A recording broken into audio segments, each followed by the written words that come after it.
House. Congressman Waxman and Markey passed this last June, and it was quite a bellwether event in American climate policy. There's been a lot of analysis done on the bill, and I want to point to a few things. So first off, offsets are a key source of compliance in the bill as modeled by both EPA and the US EIA. I chose the EIA pictures because they're easier to sort of show and understand. So this is in their base case. Compliance here is the whole area under the curve. That's the amount of abatement you need over this time frame to 2030 to comply with the requirements in the bill. Now, in their basic case, virtually a huge portion, more than half of the abatement, comes from international emission offsets from places like China, Brazil, India, Mexico, and Korea, and the USSR and other places, okay? A smaller amount are these green domestic abatement, and then this gray area here, that's the electric sector in the United States. And that in the near term is fuel switching gas for coal, and in the longer term, the retirement of older plants and the development of newer, renewable, and higher efficiency fossil plants. What's interesting is here, you don't see all this other stuff that people talk about. You don't see building energy efficiency. You don't see solar power here. This is the EIA. This is their, given today's prices, today's projected performance of technologies, and the prices of those technologies going forward to 2030. Your government's basically telling you the lowest points of compliance are international offsets, domestic offsets, and the U.S. electric sector. This area in here is carbon capture and storage. Now, in a world that say the law didn't allow international offsets, or say they don't come, this is one of their bookends. No international offsets and limited technology development. Limited means nuclear, about what we have today, and no advances in carbon capture and storage. For those of you who might have seen Skiles' talk next door, that's sort of the limited portfolio that EPRI did. And you can see here what happens is much more electric sector abatement and more domestic offsets because of the higher carbon price. You don't see any of the other technologies. Okay, these are the thing. The electric sector is the lowest cost place in the economy to get emission reductions, but they're not cheap. What they conclude is really interesting at EIA. They say, given the potential of offsets as a low-cost compliance option, the amount of reduction in the covered emissions is exceeded by the amount of compliance generated by offsets. Okay? And in the base case, domestic abatement, that is actual abatement in the United States, reductions of emissions here, is only 39% of cumulative compliance. Now that's a stunning thing from two perspectives. On one hand, clearly, those who think offsets are important have made an impact in Congress, where Congress has recognized the importance of offsets, put a lot of them in the bill, and recognized their importance for cost containment. But now, I got to tell you, the flip side has occurred to our industry. They said, well, wait a minute, that's all nice on paper, but what are these again? And where am I getting these? And how do I plan for them in the future? I'm going to be doing emission reductions in China? How am I going to do that? I'm Detroit Edison. Is the Michigan Public Service Commission going to approve rates to go by offsets in Bolivia? So this is a whole unknown area that's very frightening to many folks in the U.S. electric sector and industrial sectors and oil and gas sectors, because they see a way to comply that's cheaper than their own abatement. That's good, but they're also not quite sure what are these things and where would I get them and can I get rate relief for doing it. This is some modeling EPRI did. We asked the question using the same model that EIA uses, the National Energy Modeling System, what it would take to comply with Waxman-Markey in a world that has different amounts of offsets that come to market. Okay? If you believe the EPA worldview, or EIA, or the people who wrote the bill, that 2 billion tons are waiting to be developed, they'll show up overnight as soon as the bill passes, and they're there, then the price of carbon is very, very low, somewhere in the neighborhood of, say, $10 a ton, rising to that 40 number you saw in the CBO analysis. Most parties who study this don't believe there's anywhere near 2 billion tons of offsets coming to the United States, and we'll talk a little bit more about that in a minute. If you assume there are less, say you start at 0 in 2012, very close to 0, that's about what we've got now, a few million tons here and there, and you ramp them up over time to 2 billion by 2030, a billion or half a billion.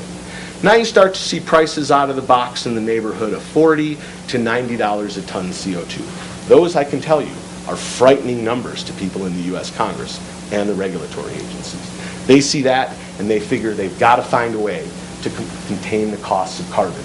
Otherwise, they'll pass law and the whole thing will explode. Now let's talk about domestic offsets, forestry and ag. These are EPA's numbers. Now they are allowed in the bill 1 billion tons U.S. domestic offsets would be allowed for compliance every year. And the question is, are they there? Well, EPA's own analysis shows in the period up till 2020, annual quantities are somewhere on the order of expected 170 million tons at a $15 price point. At a higher price point, more will come. But that's a far cry from 1 billion. And if you look out here and you have a world with no international offsets and higher prices out of the box, you might get 300 million tons. Okay, these are not 1 billion tons. Now the question is, what are these? Well, if you actually look deep in the appendices, you'll find that most of these are forest management and afforestation. They haven't even considered, they did consider nitrous oxide emission reductions, but they weren't aware of the fine work going on at MSU, in part because it hadn't been published yet when they did this work. And so in their modeling, reducing fertilizer has a dramatic hit on yields, and so it's not economic. Part of the magic of the work that Phil and Neville and others here have been showing that you can reduce nitrous oxide emissions substantially without harming yield, in which case it doesn't really affect the farmer's profitability directly. So these are in the near term forest management, and as you go out in the longer term, they're afforestation. It takes time to grow trees. So we talked about afforestation doesn't scale very well, and forest management's particularly problematic from an offsets perspective. What this boils down to is a farmer or forester saying, I was going to harvest these trees in year 35, but because of carbon regulation, I'm going to wait till year 40. That's a very, very tough thing to demonstrate from a regulatory perspective. There are very few protocols out there today that count forest management. And people are wrestling with how are you really going to do that? And these numbers are really an artifact of the modeling. I think if Bruce was here, I don't know if Bruce is in the room, Bruce talked a little bit about FASOM. This modeling comes out of FASOM, Bruce's model. And one of the things that you'll learn with FASOM is that it counts carbon across huge swaths of area. So it could be adding, say, 1/4 ton per acre over 90 million acres. But you're not going to have an offset project in forestry across 90 million acres of forest. It's got to be a dedicated space that you can measure, monitor, and verify. So these are very challenging. I mentioned earlier the bill leaves out landfill gas, coal mine methane, and natural gas fugitives. If those got thrown back in, EPA estimates about another 130 million tons. Still nowhere near 1 billion. So, and then also, these programs are going to take tremendous time to develop. The CDM, the Clean Development Mechanism, the world's largest offset program, has taken since, well, it was part of the Kyoto Protocol in 1997. It got its operating rules in 2003. It issued its first credit in 2006. And as of today, the best estimate for what it will generate in the entire 5-year horizon of the Kyoto Protocol, 2008 to 12, 5 years, over that whole horizon, maybe 1 billion tons is the current estimate. And the Waxman-Markey bill envisions 1 billion tons domestic and another 1 billion tons international. So these numbers are far beyond what the real world is really delivering. So in our view, limited sectoral eligibility and difficulty implementing ag and forestry offsets means basically that domestic offsets are going to be limited in the near term. I think everybody agrees with that who's looked at this. Now, I want to just put a plug in. I started with this. This work we're doing in MSU is really groundbreaking and really, really important. In part, it's really important because of what Neville said. Neville said it's possible that just that emission reduction that he's calculated that doesn't affect farmer yield could yield on the order of 50 million tons of emission reductions annually in the United States. That's a very large number compared to the total that's being talked about across the whole ag sector. So this is a big deal, this nitrous work, and it can be done in other countries around the world as well. Let's talk very briefly about international offsets. The bill envisions 4 types. Sectoral offsets. These are offsets in entire sectors of national economies.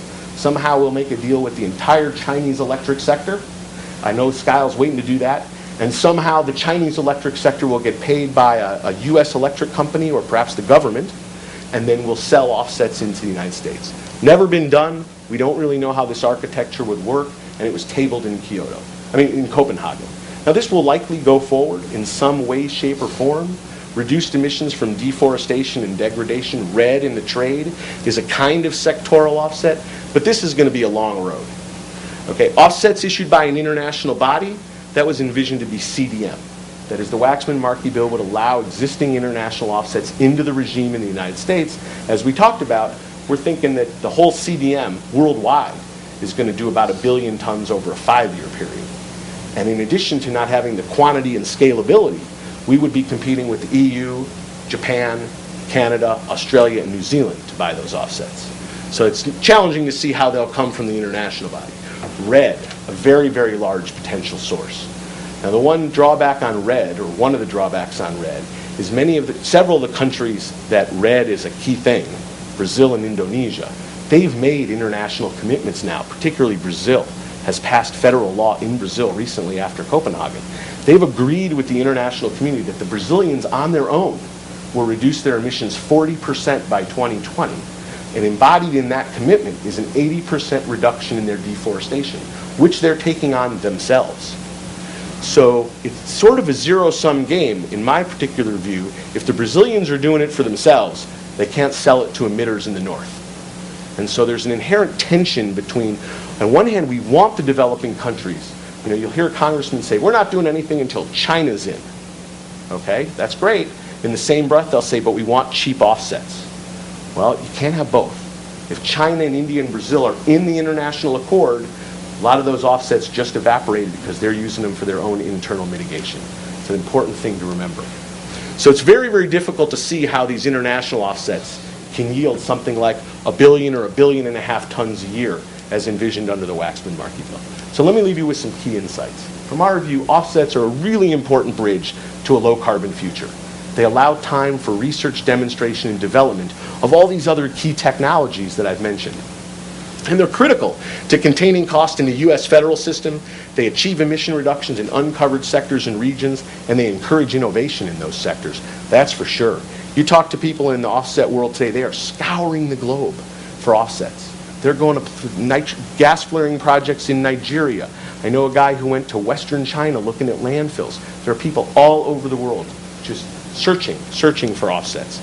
But there is this inherent conflict between the perfect ideal of environmental integrity and the desire to scale up offsets very, very quickly and have them available for the market.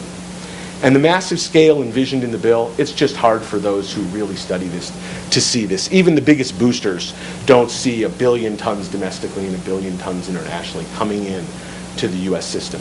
That's why right now climate policy is sort of on the rocks in the U.S. There's a recognized political need to have cost containment, somehow to make sure that the cost of carbon doesn't spike higher or stay higher than we're sort of willing to accept. We don't really know what willing to accept means, and we don't really know how to contain the price. Offsets are a great idea to do it. The problem is delivering them in a short order at large scale. So, although the supply of offsets is likely to be limited in the near term, virtually all of them in the U.S. are going to be in forestry and ag. That's for certain. Unless we have what could be a bill that's confined to just the electric sector, perhaps the Kerry Graham-Lieberman bill, and then other sectors like emission reductions outside that, could be in industry, could be in oil and gas, those might count as offsets then. The size of the cap depicts which sectors are in or out, and which sectors are in or out decides which are available for offsets. So we need new designs desperately and new approaches to figure out how we're going to scale up offsets, particularly in ag and forestry, to a meaningful and large scale. That's really the challenge.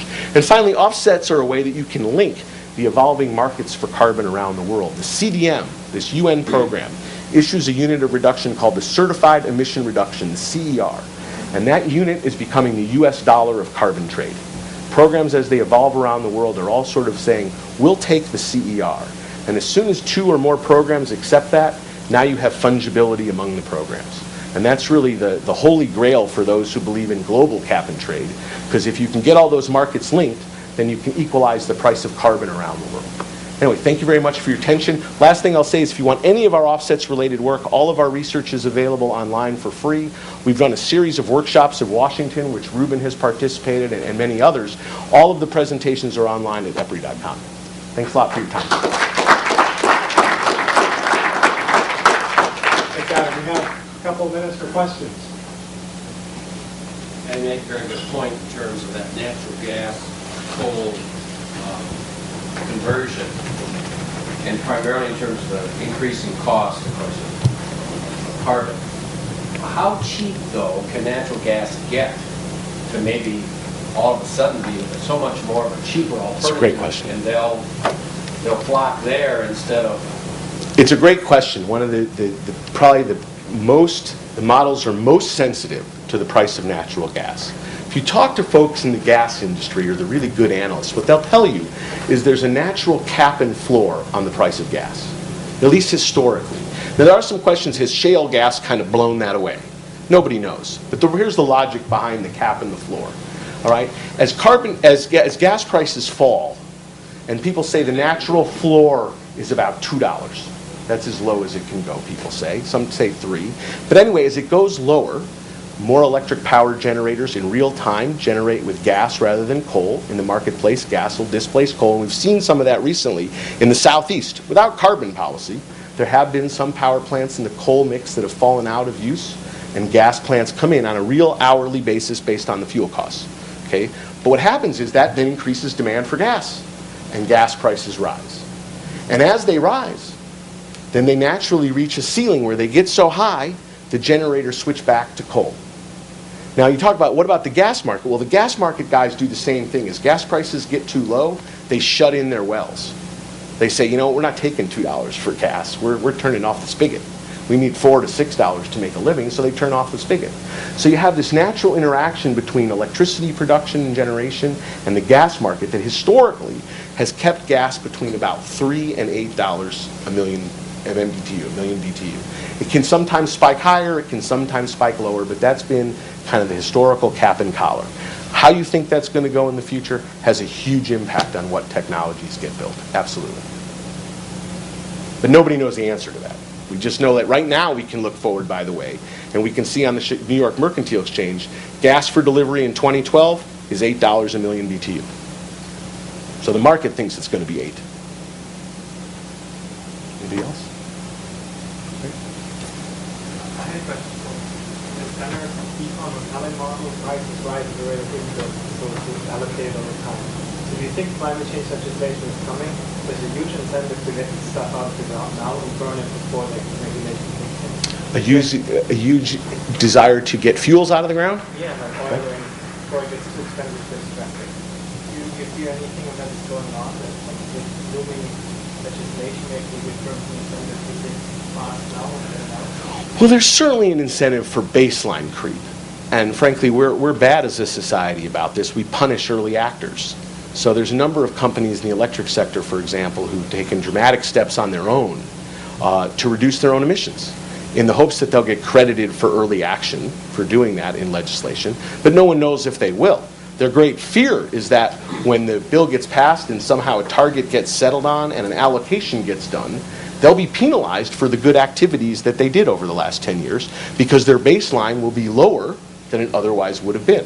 There are certainly other parties out there who have thought this through and said, wait a minute, we're not doing any current activities to reduce our emissions because we envision the baseline will come in and we want to have emissions that are either near or close to what we've emitted in our highest year. There's certainly gaming going on. There's always gaming going on before a regulatory regime comes into place. I don't think there is a dramatic sort of let's mine it and drill it as fast as possible in the moment because really there's just not demand. I mean, basically in the U.S., you've got the electric sector is the largest source of demand for things like coal.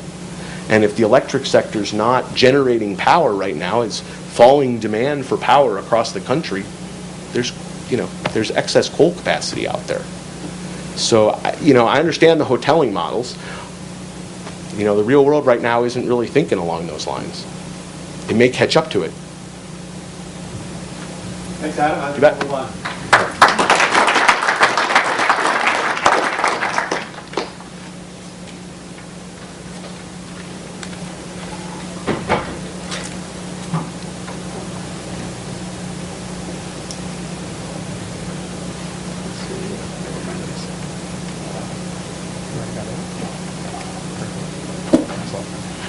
So it's going to be interesting to hear an NGO perspective on this next. And I'm happy to introduce Ruben Lebowski from the Environmental Defense Fund, where he serves as a senior economist. Ruben has overseen the EDS and analytical efforts to reduce emissions from tropical deforestation and has also been involved in the development of offsets for domestic carbon markets as well. He worked for a number of years with the Economic Research Service at USDA, also the World Bank, and also with the UN Development Fund. And without further ado, I'll introduce Thank you, Phil. Thanks, everyone. Very happy to be here. I think in many ways my NGO perspective may be similar to Adam's perspective, because EDF has been, traditionally very much a proponent and believer in the importance of offsets, and including agriculture and forestry and carbon markets for basically all the reasons that Adam explained. A friend of mine, he used to work at a consulting company, and he told me that his boss used to say that everything should always be optimized across 3 dimensions, whether it's good, whether it's cheap, and whether it's fast. And potentially offsets, are really good for the environment because they can deliver large-scale emission reductions. They also have all these other good environmental properties in terms of, saving the rainforest and species potentially, reducing nitrogen leaching into the water and water quality, preserving habitat, all these other good environmental co-benefits. So they can be really good. They can be really fast in theory. Adam explained, these are activities in agriculture and forestry that are available right away. Deforestation is happening right now. It doesn't take any new technology necessarily to stop it.